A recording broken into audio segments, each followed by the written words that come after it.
Sure. Sabrina, you're welcome.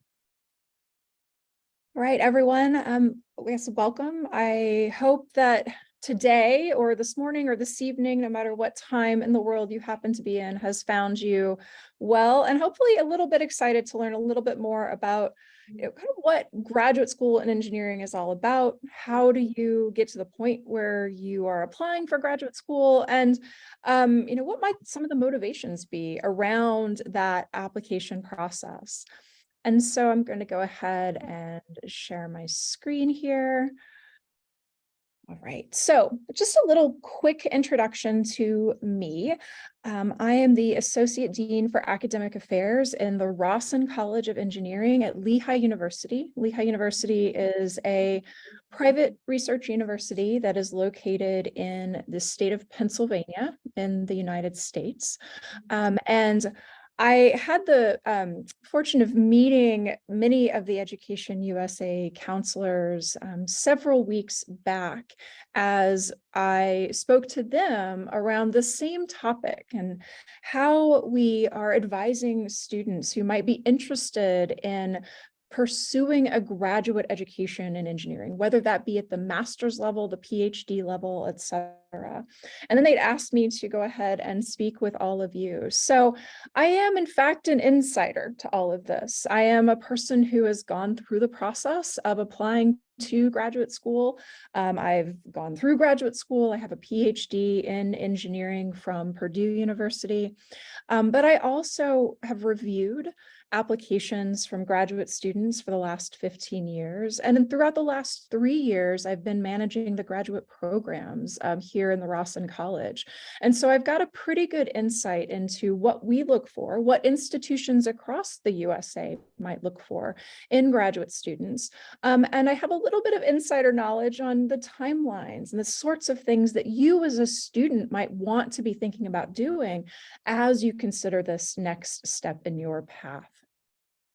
And so when we think about the types of graduate degrees that are available to you as a student, and I'm going to focus specifically on engineering here. There are, of course, programs in business and other areas of the world that may be of interest to you. I'm not going to focus on those because those are not in my specific wheelhouse, although if you've got questions, I can probably find an answer somewhere in my brain. And so we're going to talk specifically about engineering. So engineering, you're typically going to find 2 different types of master's programs out there in the world. One is going to be a Master's of Science, and that's a 30-credit program. At most institutions, depending on the place, credits may be managed a little bit differently, but 30 credits is typically what you will see. There are also Masters of Engineering programs. And so as a student, you might be thinking, what is the difference between those 2 different types of programs? So traditionally, historically, a Master's of Science has been seen as a research-based program. And then historically, a Master's of Engineering has been seen as a professional-based program. Those lines are blurred now. These types of programs are beginning to merge, beginning to become very, very similar to one another, in that there are many Masters of Science programs out there that do not require a thesis. Thesis may be optional within those programs, but you'll still earn a Master's of Science. And then there are Masters of Engineering programs that have really in-depth projects as a piece of their curriculum that may feel like a research component, may feel a little bit more like a research thesis. So one question that, again, I get asked a lot by students is, how are employers going to view these 2 different degrees? And again, I think that because the lines have blurred between them in the academic world, the lines are blurring between them out in the working world as well.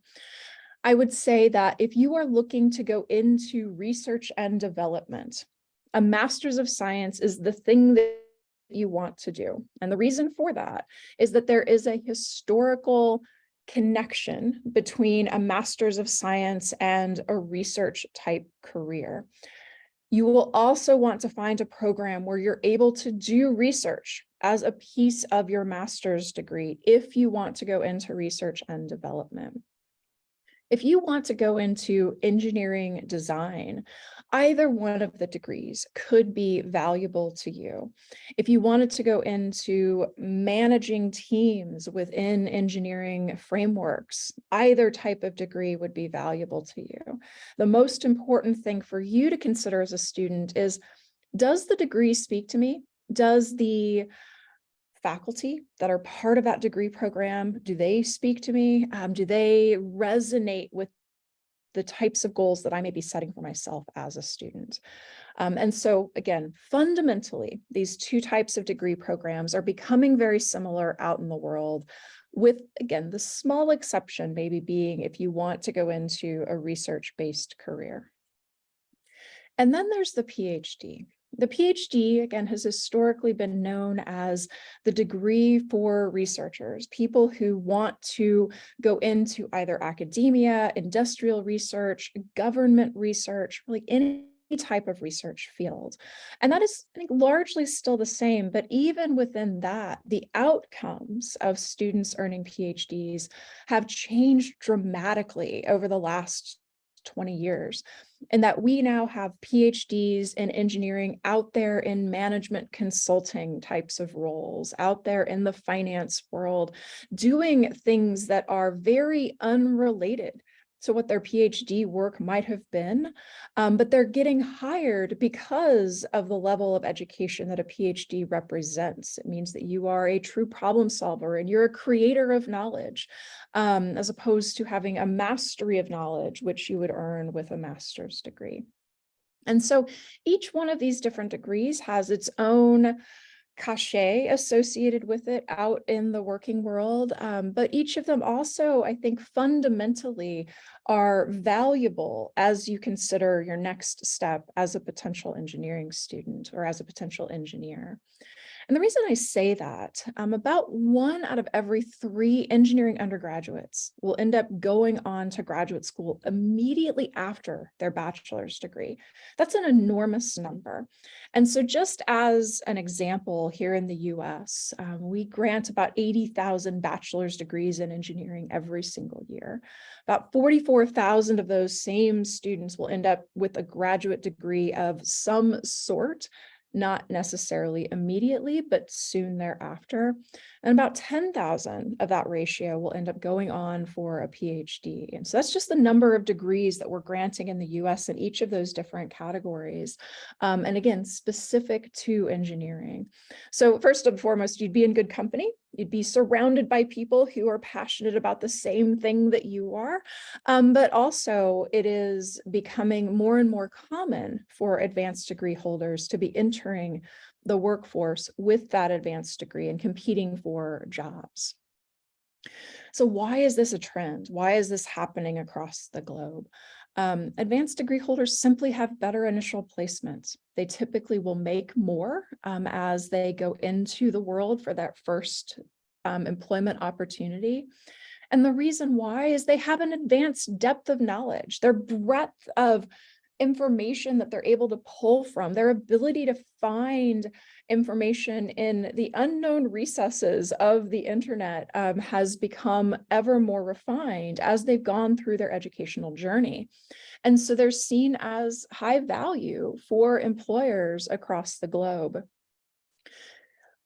The other thing to think about as a student, and one thing that I see more and more of every year, is that students and employers are recognizing the value of doing degrees in more than one discipline.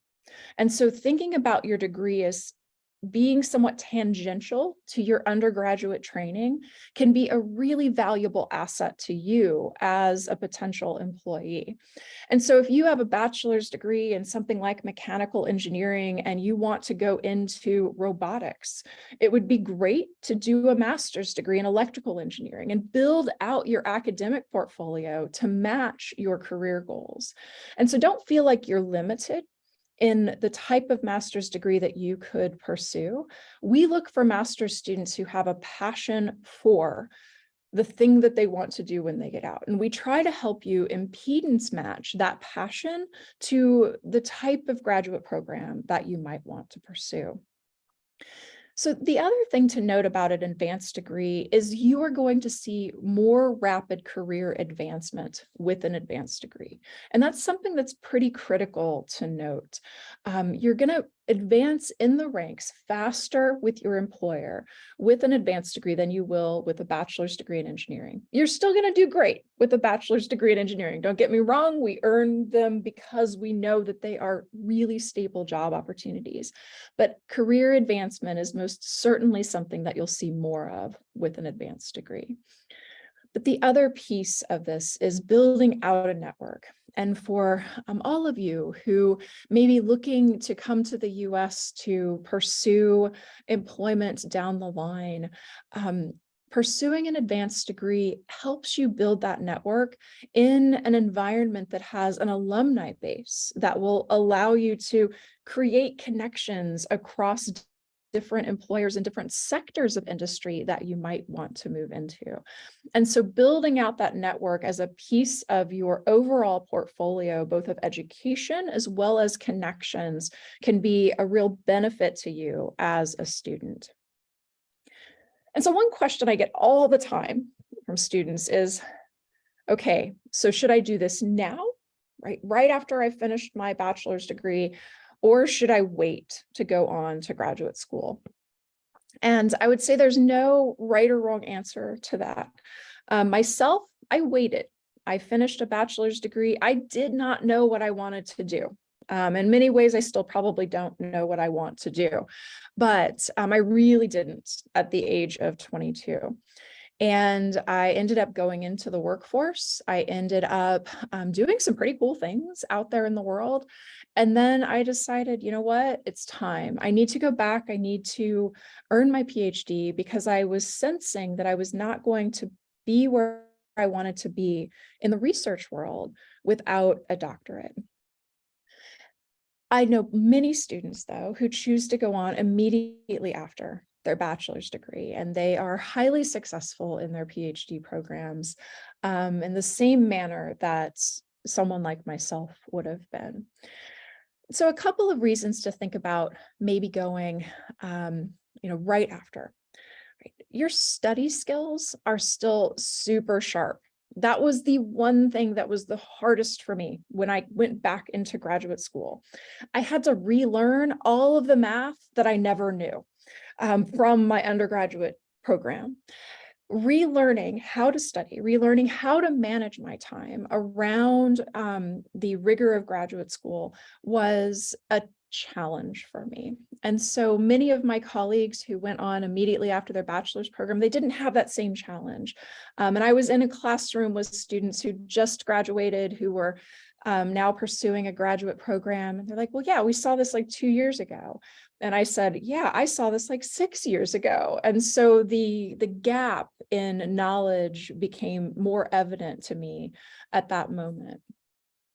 The other thing is you may actually have fewer obligations. I know many students will start families shortly after they've finished college, or maybe even while they're in college. And so those obligations can be, again, an additional weight on your shoulders as a student as you think about pursuing your own passion, your own career. But there are occupations out there as well that actually require an advanced degree, even for entry-level jobs. And so if this is something that you're looking at and you're saying, all of these jobs require a master's degree, think about going and doing a master's degree quickly after you've finished your bachelor's. But then for those of you who may be thinking, should I wait? Here's some good reasons to wait. You may know better what it is you want to do. Again, myself, I didn't know what I wanted, and so I decided to wait. I also had gained a pretty broad worldview by the time I went back to graduate school. I was far more mature, was ready to take on the challenges, and was ready to really throw myself into my program. Also, in some cases, your employer may cover your expenses. And this is not an uncommon thing in the US for employers to cover the expenses associated with graduate programs to a certain degree. They probably won't cover the full cost of your program, but will cover fractions of it, and that can be helpful. Also, some graduate programs may require work experience. We have a couple here at Lehigh that if you were to apply straight into them, you would have to have come in through very traditional pathways. But if you were to apply several years later from a non-traditional academic background into one of these programs, application would be viewed a little bit differently because you've got the experience and the skills to help build out the profile of the class so that all students have the opportunity to learn from one another. And so there are going to be some programs that do require you to have worked a little bit before entry into them. The other thing to note, if you were not the best undergraduate student at your institution, your grades may not be where you would like them to be. Working for a couple of years can help make you more competitive for entering a graduate program. Graduate studies is a competitive atmosphere. It can be difficult to be admitted into programs. And so having that increased maturity, having that increased worldview, having demonstrated that you are able to work a full-time job could actually improve your chances of acceptance, especially into PhD programs. So, timelines, processes, how do you think about even going about this particular journey? So what I recommend to students is you have to start investigating programs. And again, I recommend this because I myself did not do it. My investigation into graduate school was I emailed my capstone program leader, and I said to him, what should I do as a graduate student? Where should I go? And he said to me, I've got 3 suggestions: Purdue, Purdue, Purdue.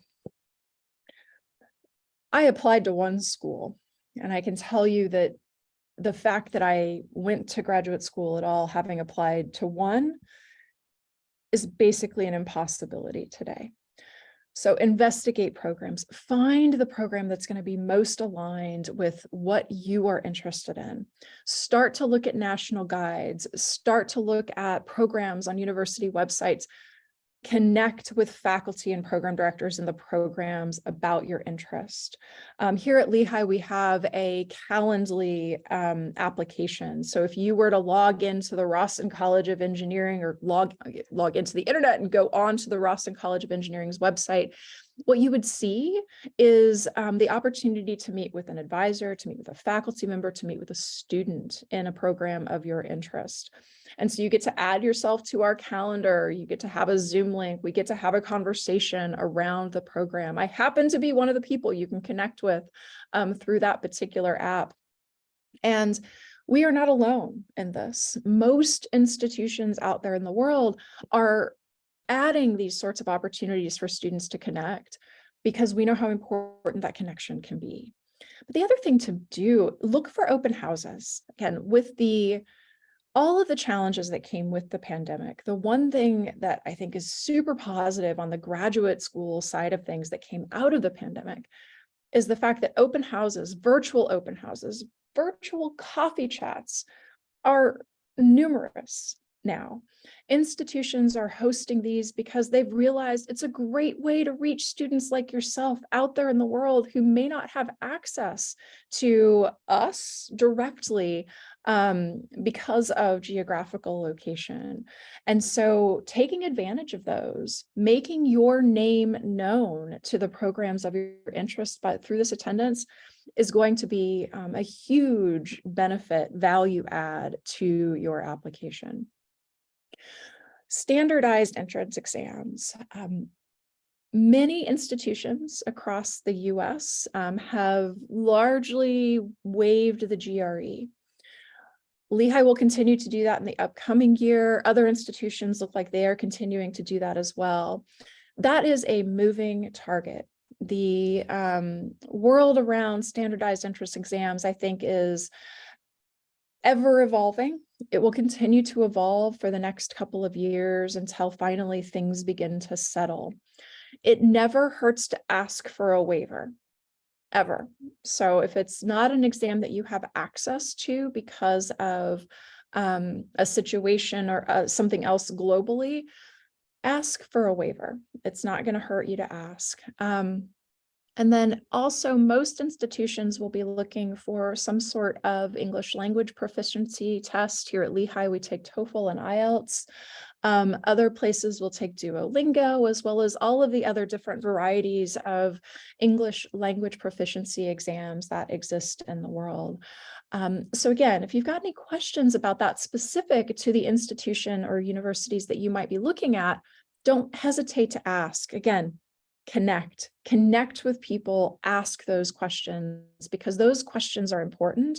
And we've got people on the ground ready to help answer those questions. The other thing to start doing now, early, is securing recommendation letters. Who might be a good recommender?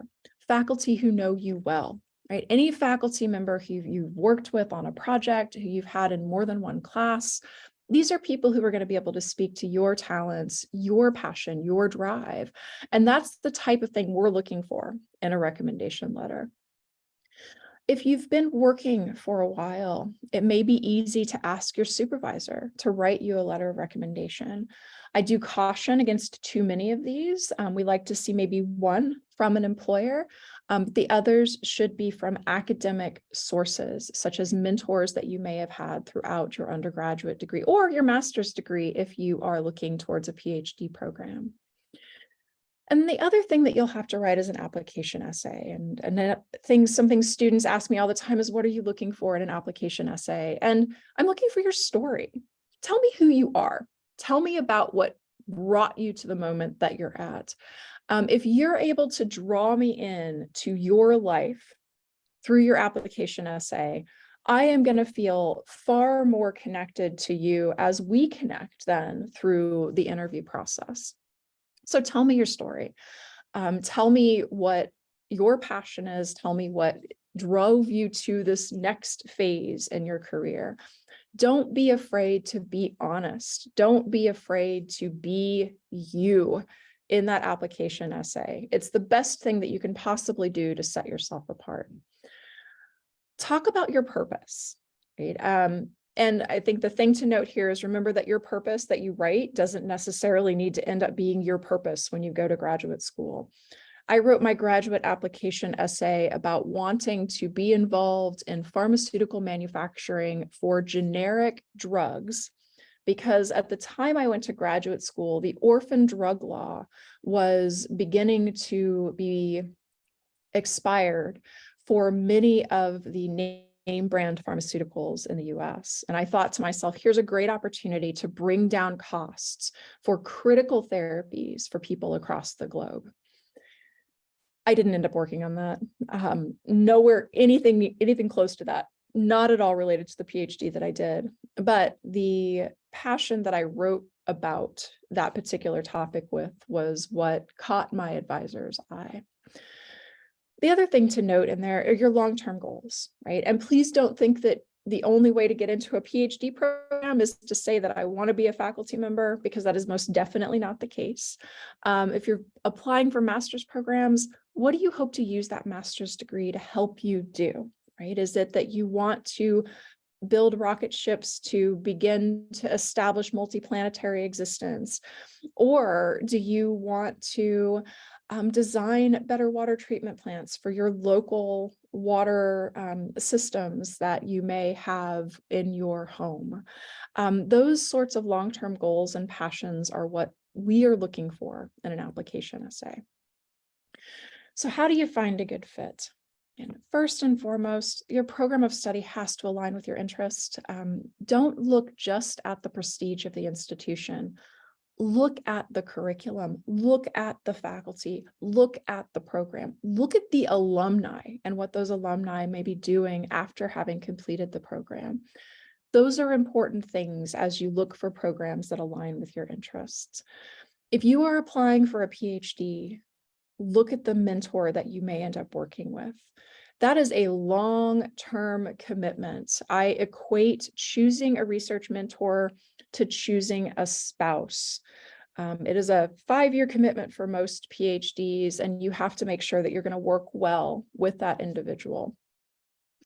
The other thing to think about, of course, is institutional prestige, but do not get caught up in the prestige question, because there are amazing programs at institutions that have less high rankings overall.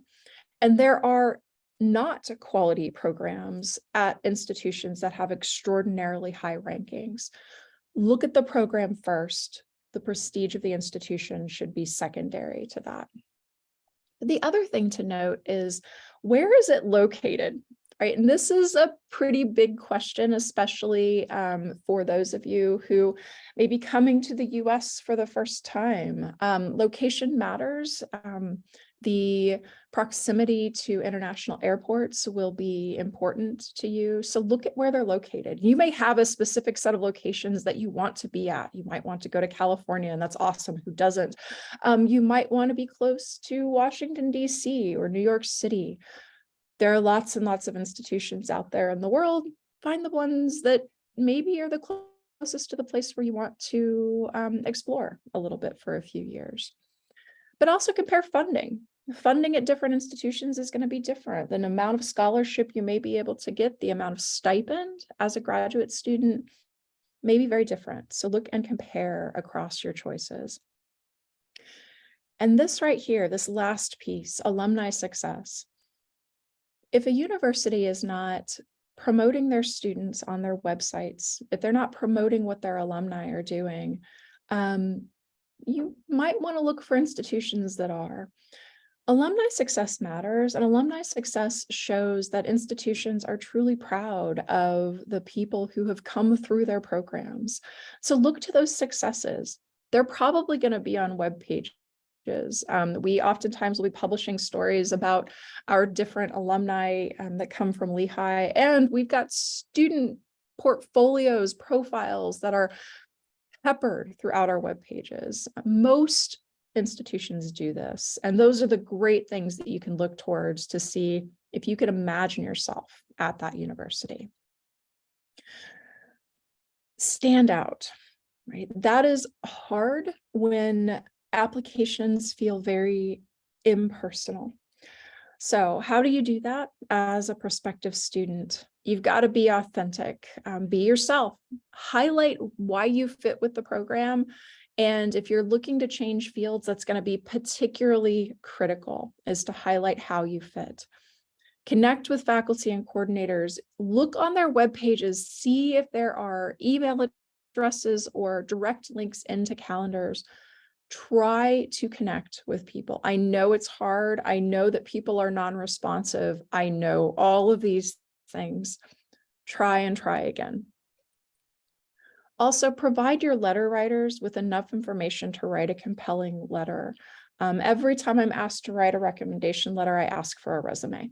So send your resume up front, let them know where you're applying, give them the information that they need so that they can help you stand out in the field of applications. And of course, have good grades, get good scores. That always helps, because numbers, for as much as I don't like to pay attention to them, they do still matter in graduate admissions. So here's a rough timeline. Don't stress about this. No matter where you're at in this timeline, it's okay. But this is a timeline that I'll typically talk to students about. Starting to get involved with research early, starting to look at programs early, all of that is important as you think about the total summation of your journey. But if you weren't involved with research, that's okay. It doesn't preclude you from applying to a graduate program. But you do want to talk about how you found that research is the thing that you want to do, because you need to convince those faculty, those graduate admissions directors, that you're someone who's going to be successful in research if that's your path.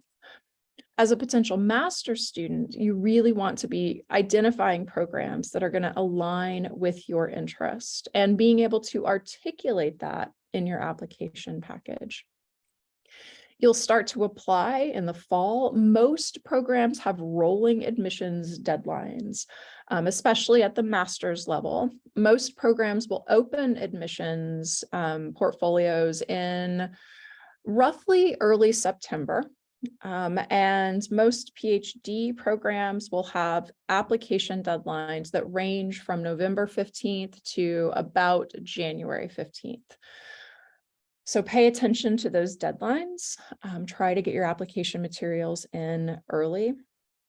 For master's programs, many institutions roll those admissions. And so you will be looking at anywhere between a 2 to 4 week turnaround time if you apply before the kind of January 15th timeframe. Now, some institutions will roll admissions for masters throughout. Some will wait until January 15th and then begin to roll admissions. So be a little patient with those turnaround times if you apply for a master's program early in the fall, but continue to follow up on your application. Again, it's the best way to try to get an answer about whether or not you'll be admitted. And every institution has a slightly different timeline that they typically will follow with respect to admitting students. And oftentimes it's even down to the program level what their timeline looks like. So be patient, but also be persistent. Both of those, I think, are necessary in this journey for you. So another question I get asked a lot is, what about funding? So PhD programs are funded. I'm going to repeat that. PhD programs are funded. You receive a stipend, you receive tuition remission. Be very conscious of that as you look for programs that might align with your interest. If you don't get into a PhD program, it's not you, it's probably because they didn't have the funding. So note whether or not institutions have pools of funding, right? Programs, new grants, all of this is going to be promoted on a university's main webpage. Pay attention to that, because when new grants come in, faculty are looking for new students. So if you see a new grant that's come into a place that you're interested in studying with, connect with that faculty member, tell them you saw that they just received a grant. They're going to first of all notice that you were aware of what was happening at the university, but secondarily, they're going to be pretty impressed with the fact that you paid attention. And so do that. Check these things out. The benefit of all of that is there's new funding, and that new funding could potentially go to you as a PhD student if you are staying on top of those things. The other thing to note around master's programs, some master's programs will provide tuition scholarships. I know Lehigh is one that provides pretty nice tuition scholarships for students. Others won't have any scholarship opportunities at all.